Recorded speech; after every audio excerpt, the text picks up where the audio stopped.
From the CyberHub bunker and studio, you're tuning in to the CyberHub Podcast. And now for your host and CISO, James Azar. Well, friends. Good morning, security gang, and welcome to another episode of the CyberHub Podcast, Thursday, July 24th, 2025.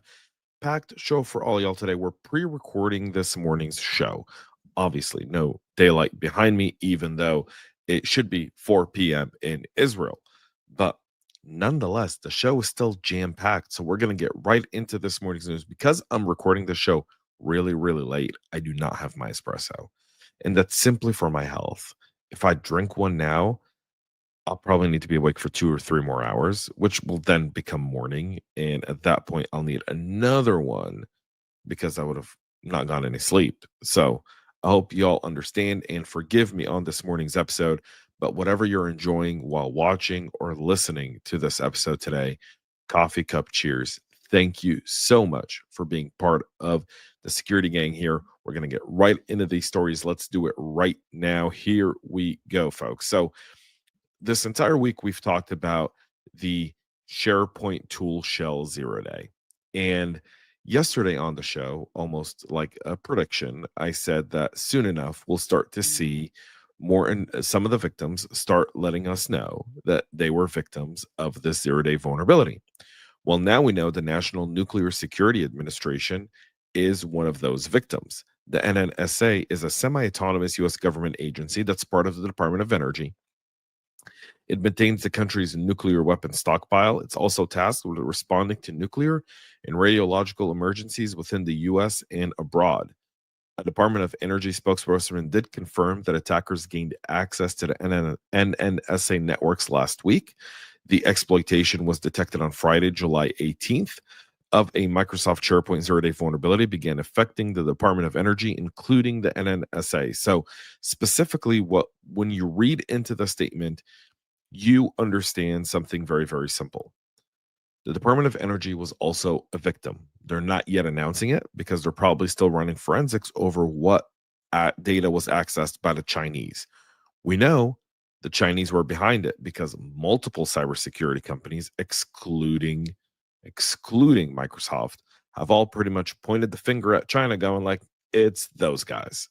And so Ben Diadric, who's the press secretary for the Department of Energy, telling Bleeping Computer the department was minimally impacted due to its widespread use of Microsoft M365 Cloud and very capable cybersecurity systems. He's only noting that a very small number of systems were impacted and none of them were classified in further. Now, again, this is being attributed to the Chinese. And there's a whole bunch of companies around this that are pointing the finger at China. Microsoft for itself said they observed 2 Chinese nation state actors, Linen Typhoon and Violet Typhoon. We talked about those on the show yesterday, so go check that out there. But nonetheless, we now have a first victim. Clorox is now suing Cognizant for nearly $380 million over the 2023 cyber attack that ended up costing Clorox hundreds of millions of dollars. So Cognizant is a company it hired to operate its IT services call-in help desk, accusing the contractor of being directly responsible for the cyber attack. The case, filed on Tuesday in California Superior Court, alleges the contractor is working for Clorox on behalf of Cognizant repeatedly handed over crucial login information, allowing attackers to breach the company's systems and cause the disruption. Cognizant has not responded to any requests for comment, and it's a fairly large company. Clorox in the lawsuit claims Cognizant's failure and actions directly caused the August 2023 cyber attack and the significant disruptions the company did experience. Now, if you recall, here on the show, we talked about them actually saying that some shelves were going to be empty, that they weren't going to be able to hit their Q1 numbers in terms of revenue or production because they had to take all of their systems offline. Clorox says they suffered $380 million in damages and wants Cognizant to cover that figure, as well as punitive damages to top that off. According to Clorox, it's clearly defined password reset policies were repeatedly ignored by Cognizant help desk workers approached by attackers. And so we'll see. Cognizant didn't just drop the ball. According to their lawsuit, they say they handed over the keys to Clorox's corporate network to a notorious cybercriminal group in reckless disregard for Clorox policies and long-established cybersecurity standards. It's all captured on call recordings, and it's indefensible. Now, why are they suing now? You might ask yourself that question. It's likely that for months, the company has been trying to get to some sort of resolution with Cognizant over their responsibility. And Cognizant likely has rejected all of that. And now this is headed down the path. Now, will this go to trial? I doubt it. At some point, the two companies will settle.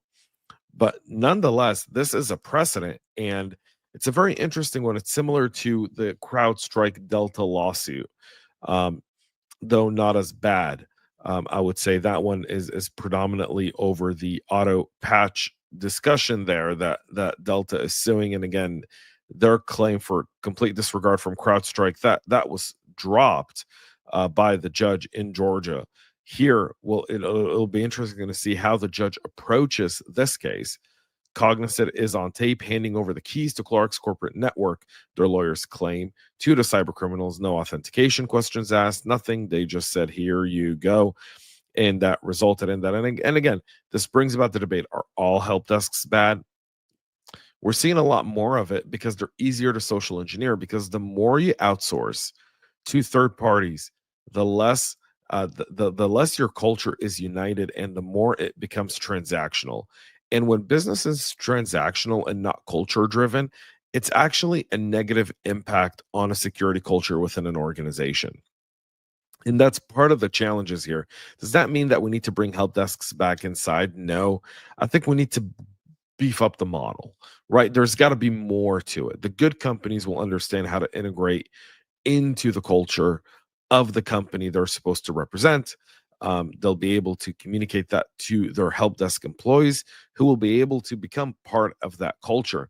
And I think that's going to be critical, by the way, as we go forth. We'll talk a little bit more about social engineering and all of that in just a moment. But another data breach, this time affecting the Hong Kong Post, confirming a cyber attack targeted its EC ship platform that's compromised the address book of numerous account holders. The Hong Kong Post cyber attack occurred during the late hours of July 20th of this week, continued into the 21st, and involved an automated and unauthorized access attempt that successfully retrieved PII and business contact information. While the EC ship service has resumed normal operation, the incident is showing several cybersecurity vulnerabilities facing public service organizations like the Hong Kong Post. The information compromised are full names, addresses, phone numbers, fax numbers, and email addresses. Again, most of that is not PII. No payment information was compromised. No anything else was compromised. It's not PII. Is it news? Yes, because anytime an organization is breached, it's news. However, should it be news? Nope, shouldn't be. The information they compromised is, hey, you subscribe to the Hong Kong Post. Good for you. That's it. All right. In other news, Sam Altman speaking to the Federal Reserve Conference on Tuesday in DC, saying a significant impending fraud crisis is ahead of us because of voice phishing. A thing that terrifies me is apparently there are still some financial institutions that will accept the voice print as authentication, Altman said. This is a crazy thing to still be doing. AI has fully defeated it. Voice printing is as identification for wealthy backlines grew popular more than a decade ago, when customers were typically asked for a challenge phrase into phones to access their accounts. But now AI voice cloning and eventually video clones can impersonate people in a way that Altman said is increasingly indistinguishable from reality and will require new methods for verification. This might be something we can think about partnering on, said Federal Vice Chair for Supervision Michelle Baumann, the central bank's top financial regulator, who was hosting the discussion with Sam Altman. So keep your eyes on it. It is coming, folks. NPM, staking down all versions of the real Stylus library, replacing them with a security holding page, breaking pipelines and builds worldwide that relied on that package. A security placeholder webpage is typically displayed when malicious packages or libraries are removed by the admins of the npmjs.com, the world's largest software registry, primarily used for JavaScript and Node.js development. this one a few hours ago. NPM JS removed all versions of the Stylus package and published a security holding page in its place. Apparently, that was done by mistake. According to Stylus developer Lai Chen, in a GitHub issue, the project maintainer is currently waiting for NPM JS to restore access to Stylus, saying in a statement on X, I'm currently maintainer of Stylus. The Stylus server has been flagged as malicious, which has caused many libraries and frameworks that depend on Stylus to fail to install. Please help me retweet this message in the hope that the NPM JS official team will take notice of the issue. Surely enough, a lot of developers were chiming in saying their builds are failing, so software updates don't publish because of this administrative issue. So now we're seeing an error. So again, we'll see what's happening here. Obviously, there's a lot of information still spewing, but again, the human error aspect of this is just absolutely incredible. And these interdependencies within our software supply chain can definitely cause massive disruptions. So the Stylus developer and the open source communities, by the way, if you've been impacted by this, have shared details on tips in the meantime for NPM and Yarn developers relying on Stylus to maintain access to the library and restore the builds. They can opt out to reference the Stylus package dynamically by specifying a branch tag or commit hash in the dependencies section of a package. JSON states Chan, like the example here. Using overrides is another option for NPM developers. And again, all of that will be seen on our website at cyberhubpodcast.com. Before we continue, a message from our friends over at ThreatLocker. I hope you enjoy it. Do zero-day exploits and supply chain attacks keep you up at night? Worry no more. You can harden your security with our friends at ThreatLocker. Imagine taking a proactive, deny-by-default approach to cybersecurity, blocking every action, process, and user unless specifically authorized by your team. ThreatLocker helps you do this and provides a full audit of every action allowed or blocked for risk management and compliance. Onboarding and operation is fully supported by their US-based support team. Stop the exploitation of trusted applications within your organization to keep you running efficiently and secure, protected from ransomware.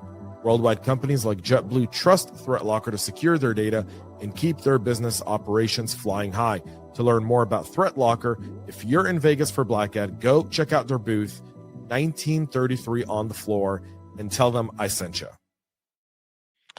All right. So thanks to our friends at ThreatLocker for helping to cover the bills here. All right, folks. French authorities announced on Wednesday that the alleged administrator of the XSS.is cybercrime forum was arrested in the Ukraine.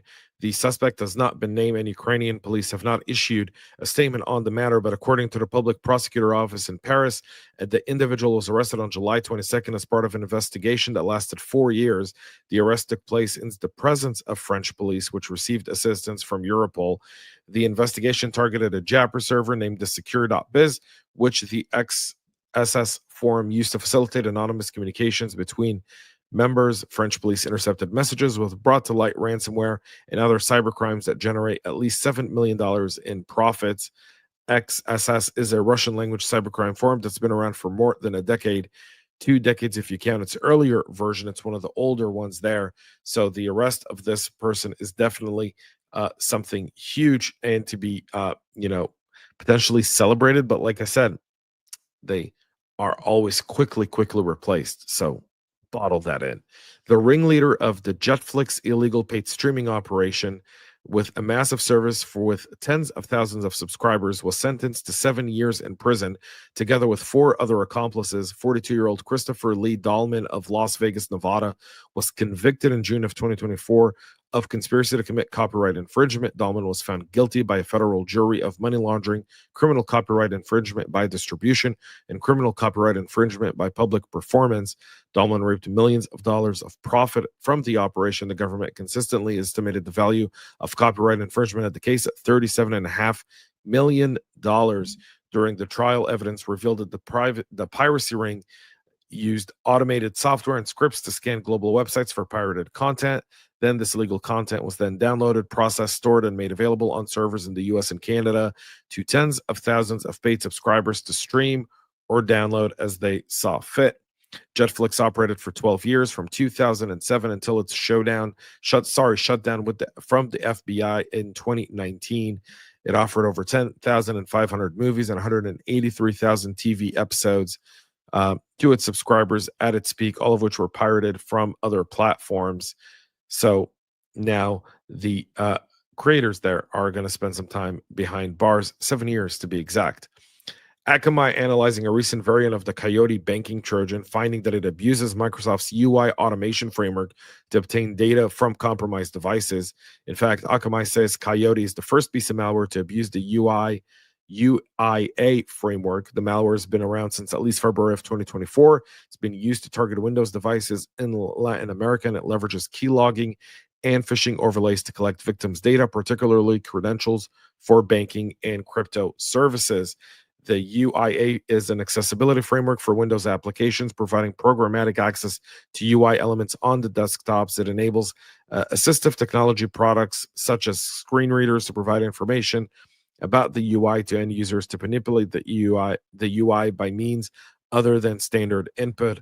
Microsoft warned in December of 2024 that threat actors could exploit it for malicious purposes by getting user to run a specially crafted application that leverages the framework. The company showed how an attacker could abuse UIA for stealthy command execution, browser redirection, and even sensitive data theft. Attacks work on any version of Windows since XP, but can bypass endpoint detection and response solution. So there's that there, something to pay attention to. And finally, New York unveils new cyber regulation for $2.5 million in grant money program for water systems in the state of New York. Water and waste system entities in New York will soon have access to $2.5 million of grant programs to help them mitigate the cost of the forthcoming cybersecurity regulation. State officials announcing the new funding pool alongside the proposed regulation, which would require regulated water and wastewater systems to establish cybersecurity programs, conduct risk assessments, and implement technical safeguards to prevent and respond to cyber attacks. New York is going to be one of the first states to do that. Multiple New York state agencies will accept public comments on the rules until September, and then the regulated entities will have until the start of 2027 to comply with the finalized regulation. So more regulations from New York. Hopefully this one will help secure the water systems. And the proposed regulation, by the way, has 318 publicly owned wastewater systems in the state that serve more than 3,300 people, with 37 of those water systems serving a combined population of greater than 50,000. For those between 3,300 and 50,000, the rules include mandated reporting of cyber incidents to the Department of Health within 24 hours, annual vulnerability analysis, compliance with a state-run cybersecurity program and incident response plan, training for water operations staff on cyber, and a requirement that certified operators complete cybersecurity trainings for new certifications and renewal certifications. So the potential cost for this program for some of these entities will be around $150,000, but as much as $5 million for the larger suppliers per year. So they're putting $2.5 million into a thing there, to spend more on cleaning Manhattan than they do on securing their water systems. But that's New York for y'all. That's New York. That's it for our show this morning. We'll be back tomorrow. We'll be back Monday live with the latest at 9 a.m. Eastern. On Friday, tomorrow, if you're not subscribing to the CyberHub podcast, catch my episode with the Chief Product Officer over at ThreatLocker, Rob. You don't want to miss it. It's going to be absolutely amazing. It'll be exclusively available at cyberhubpodcast.com. It'll then be available on YouTube, LinkedIn, and everywhere else on Saturday. So make sure you check it out. Until then, have a great rest of your day. Have a great weekend, y'all. And most importantly, stay cyber safe. We love feedback, so make sure to connect with us on social media and subscribe to our podcast on your favorite podcast listening platform.